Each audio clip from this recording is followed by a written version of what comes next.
living a life of crime, lies, deceit, disloyalty. Fake niggas fucked up the streets with all this poison.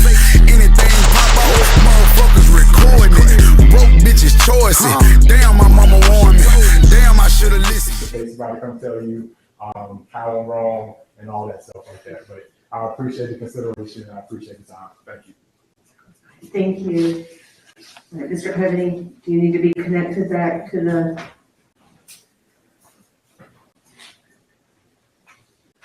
computer?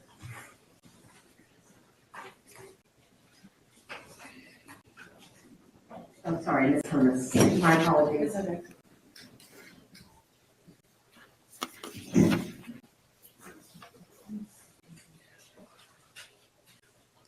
Ladies and gentlemen, this case is not about winning. It's not about the state winning. It's not about Mr. Bishop winning. This case is about doing what is right.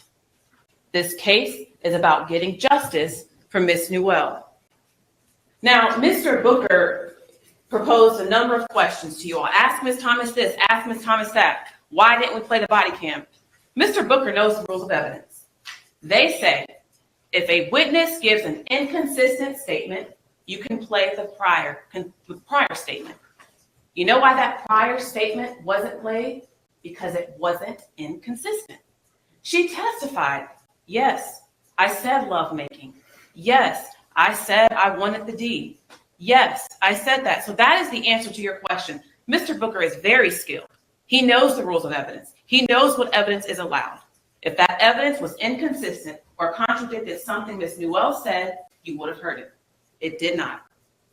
So he started talking about reasonable doubt, or he left off talking about reasonable doubt. The judge will instruct you that reasonable doubt is the doubt of a fair-minded, impartial juror honestly seeking the truth. That's your job. You're truth seekers. You decide what happened March 24th, 2022. If you have a doubt, it must be based on common sense and reason. It's not a vague doubt. It's not an arbitrary doubt. It's also a doubt as to the elements of the offenses. So Mr. Coveney already went over the elements of rape, false imprisonment, the revenge porn. So if you have a doubt in your mind, it's got to be based on an element. It's got to be related to an element. So it's not a doubt as to, well, when did Brianna join the cult? That really doesn't matter. It's a doubt as to the element. So keep that in mind when you're thinking if you have reasonable doubt or not. So I like to give examples. I know reasonable doubt can be a difficult concept to grasp. So let's say my job was much more pleasant than it is, and I have to convince you that this image on the screen is a dollar bill. Now, there are pieces missing. In this case, there's no video of rape.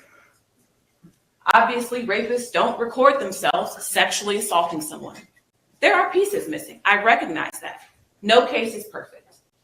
But if you look at this picture, you look at it based on your common sense, life experiences, you know that's a dollar bill.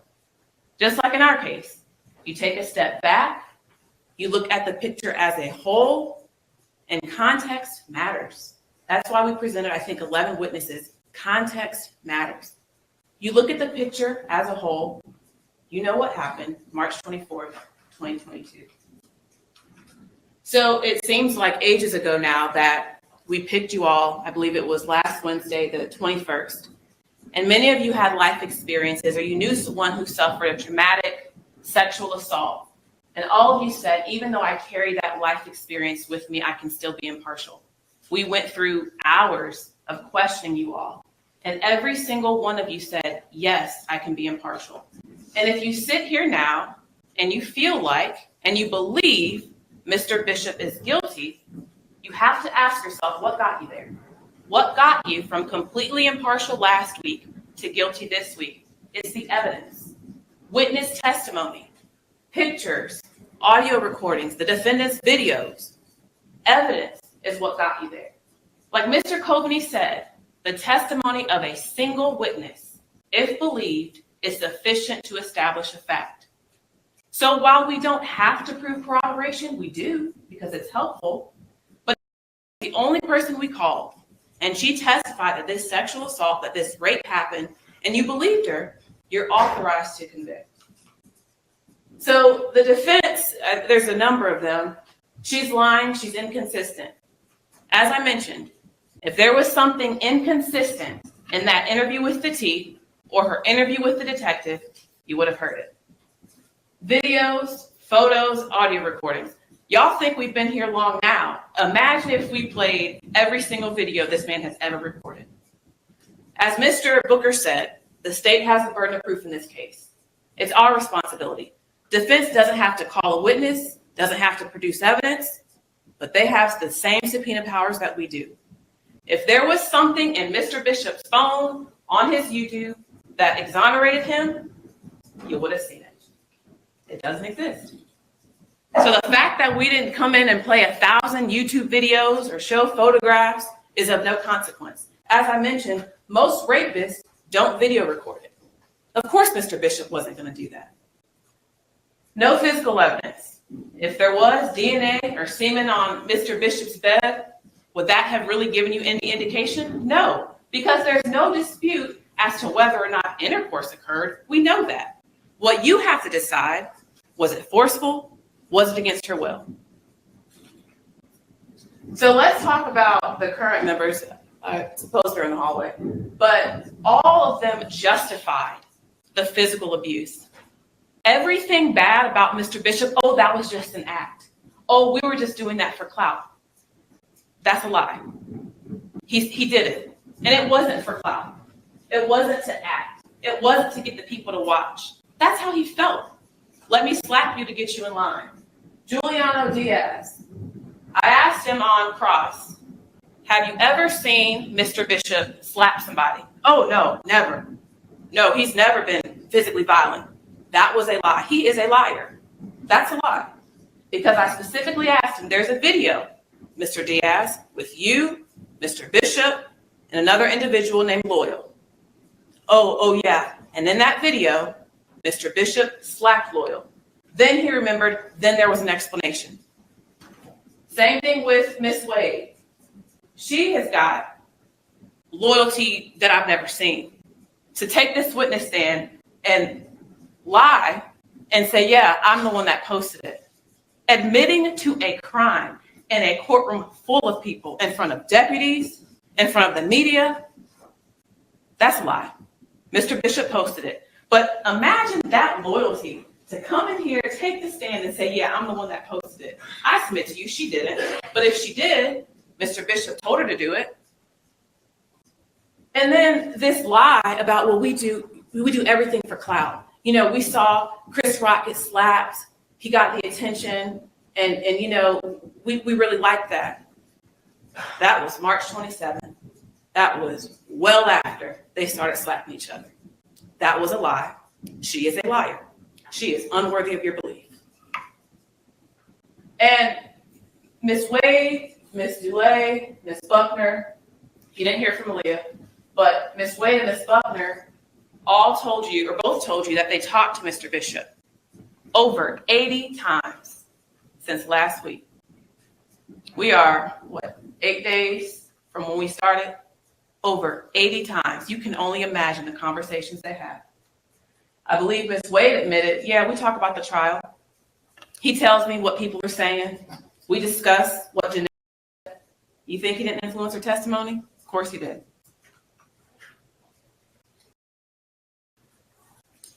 They're having a party at the house. She's too friendly with Fauna. She decides, you know what, enough is enough. I'm going to take my stuff. I'm going to go home. She's starting to get her bags. Maybe Giuliano's helping her get her bags. She goes to Uber. Zoka, Efru, someone calls her back. God is calling. Why don't you answer the call? Come on back. She goes in that house. And you know, Mr. Booker talked a lot about what he wouldn't do. I wouldn't do that. He's not Janae. It doesn't matter what he would or wouldn't do in a situation. Well, I wouldn't have done that. You know what that is? That's victim blaming. Well, I wouldn't have done what she did. Don't fall for that. It doesn't matter what he would have done. This is about Janae. She goes up the steps.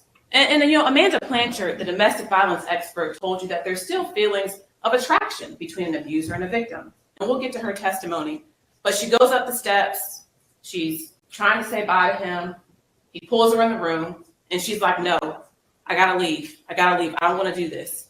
She told you she lost count how many times she said no. No wasn't good enough. No obviously did not matter to Mr. Bishop.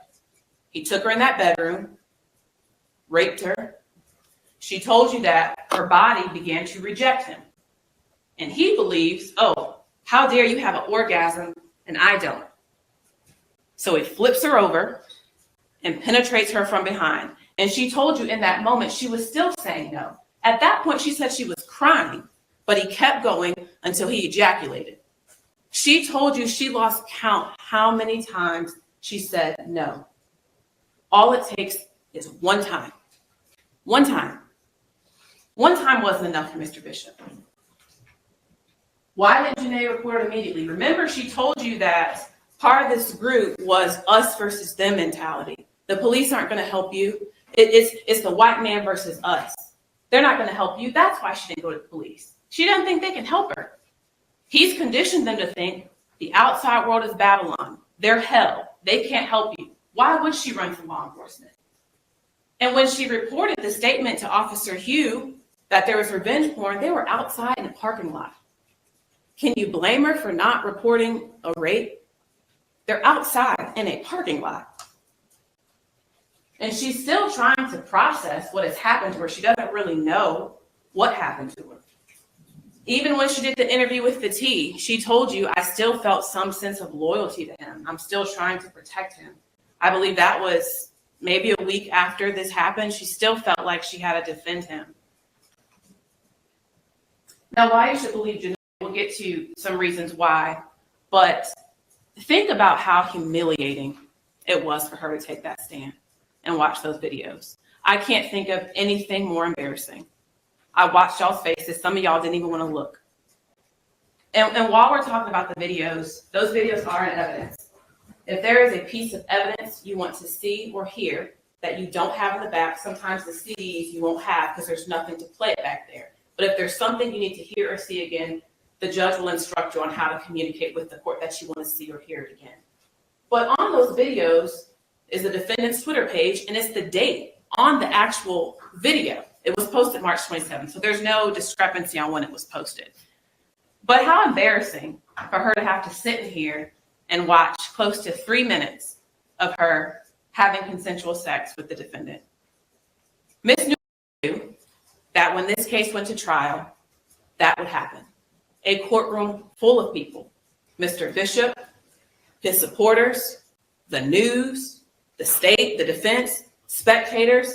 How humiliating. What did they gain by coming in here and lying on Mr. Bishop? Nothing. Nothing. So let's talk about context. In this case, context is huge. Context matters. What happened to her, what they believed, it matters in this case. You all have heard all the rules they have about eating, about sleeping, using the bathroom, relationships. Mr. Bishop determined who was going to be together. There was really no clear rule. It was just, well, today I want y'all together, tomorrow I don't. Social media. We know he was the only one that controlled the social media. Every single witness, former cult member, testified. He controlled social media. Aaron Dixon told you that. Courtney Townsend told you that. All four of the girls told you that. He's the one that controlled social media. He always told them the outside world was hell or Babylon. All of them, all the former members saw physical abuse. Now the defendant would say, well, that's just discipline. Every single one of them, Kendra Carter, Breonna Jacobs, Janelle, Velvet Marquez, Aaron Dixon, Courtney Townsend. When Mr. Coveney would ask, what would happen if you said no? They were like almost shocked. Like that was just not an option. Like they couldn't even believe he asked them that. We couldn't say no to him. All of them were emotionally dependent on them. And even Juliano Diaz, and I can't remember about Mr. Bright, but certainly all of them were going through something in their lives at the moment that they found Mr. Bishop. They were emotionally dependent on him. They were searching for spirituality and searching for themselves. They believed he was God. Mr. Diaz, to this day, believes that Mr. Bishop is the Messiah. We've already talked about this, but some of the former members, Courtney Townsend, He would describe when you tried to leave, it was hell on wheels. He knew things got crazy when it was time to leave. People would get physically abused. People snuck out in the middle of the night. Aaron Dixon, he told you that the women in the group didn't have their own mind. So this thought from Miss Wade or Miss Buckner that, oh, women were equal, that's simply not true. Women didn't have their own mind. And remember when Mr. Coveney asked, because they moved around so much, I think it's kind of hard to keep track. Hawaii, Las Vegas, California, Georgia. But when Mr. Coveney said, well, what was the main criteria when y'all would find places to live? You remember what Aaron Dixon said? Isolation. And as much as Caleb Buckner didn't want to say it, isolation. In the jungle, in the woods, away from society. Other victims, Kendra Carter, Breonna Jacobs, and Velvet Marquez. And we didn't bring them in here just to say, oh, well, if he did it to them, he did it to Janae. But context matters. It shows you exactly what he thinks of women. He thinks women have no voice. He thinks women aren't believable. He thinks women are his property. He thinks he can control women. But I'm asking you to prove him wrong. Kendra Carter was 23 when she joined the group. She said that you couldn't say no to Mr. Bishop. If you disagreed, there was physical violence. And she also saw people leaving in the middle of the night. And Kendra Carter told you about the time where I think they were in the bathroom, but he forced her to perform oral sex. She told you she didn't want to do that, but no was not an option. Breonna Jacobs, a little bit younger. She was 19 years old when she joined the group. She said, I think she said she didn't really communicate with her family, but most of them only communicated with their family for money because none of them were working. They got donations from social media. And the defendant laid her down in the bathroom, penetrated her anally. But remember, I think something really stuck out when Breonna testified. She still couldn't talk about it. Mr. Coveney said, well, what happened? It happened. She still could not say what it was. He literally had to walk her through and say, okay, I hate to do this, but tell me what he did. He put his penis in my anus. She still, years later, cannot describe what that act was. So much so that she tore, she was bleeding, other women had to help her.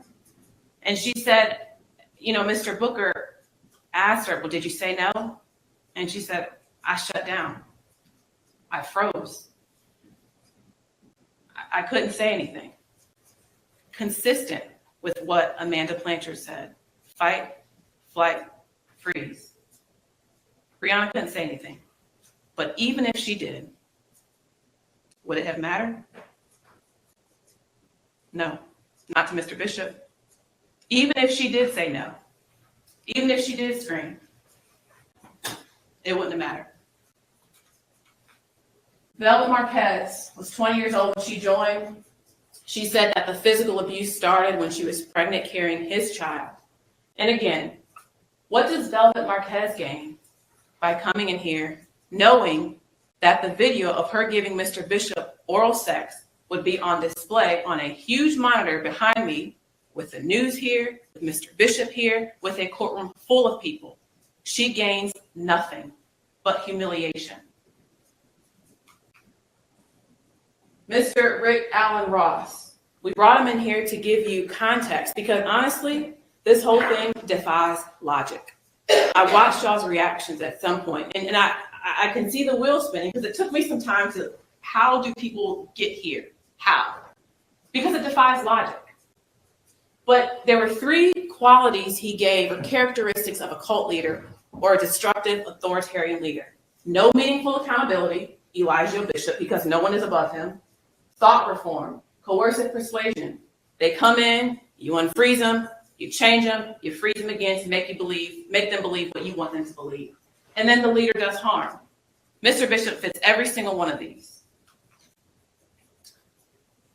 Mr. Ross told you that the group is more important than the individual. So all of these people, as I mentioned, thought they were serving a higher purpose. They thought they were doing this in the name of the group, in the name of Mr. Bishop. So they had to learn, or he forced them to learn to be selfless. Don't think of yourself, think of the group.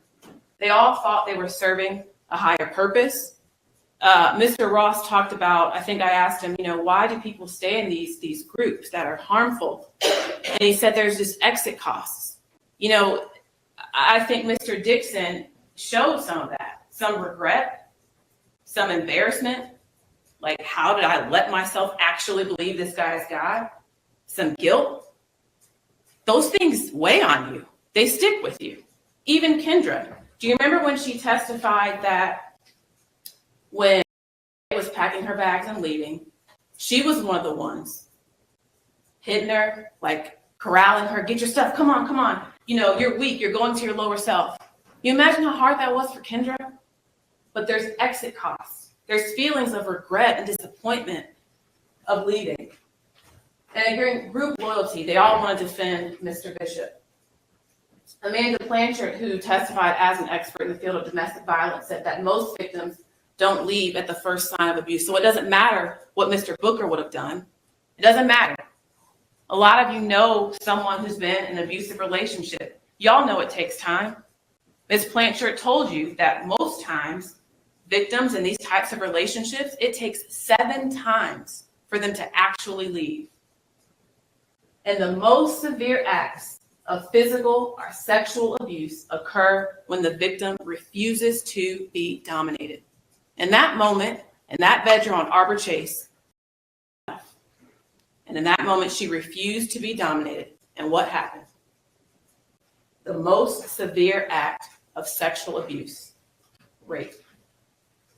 She talked about fight, flight, or freeze.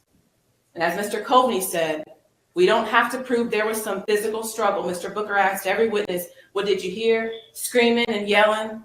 That's not required for rape.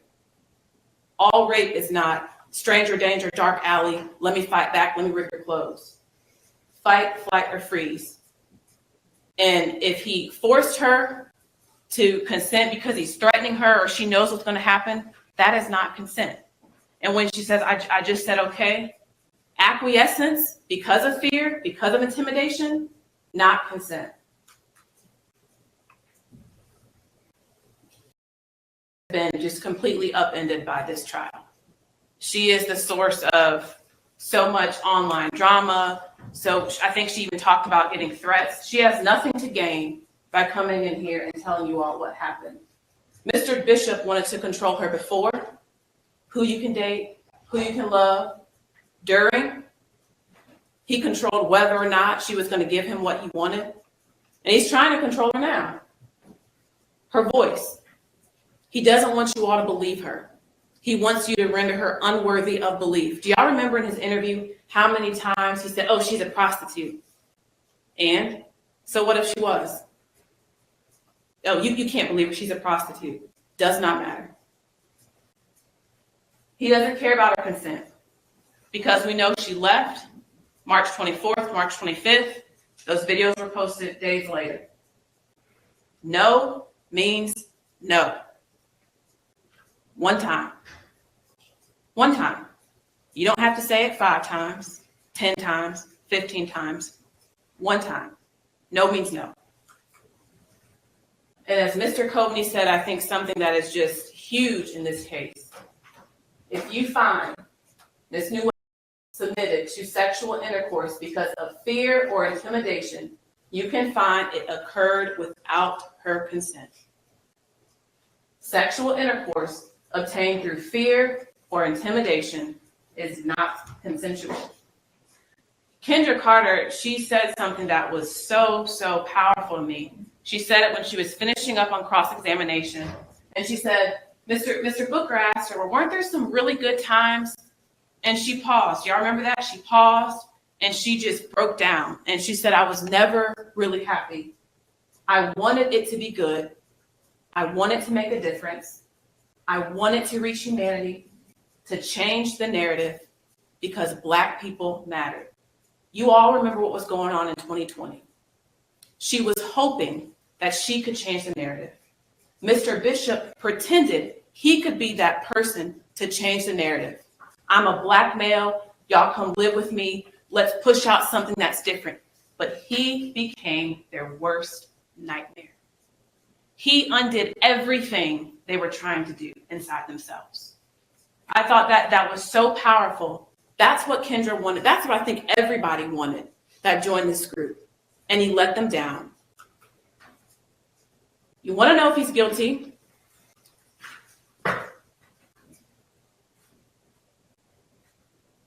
I want you to listen to his words. All of you bitches belong to me.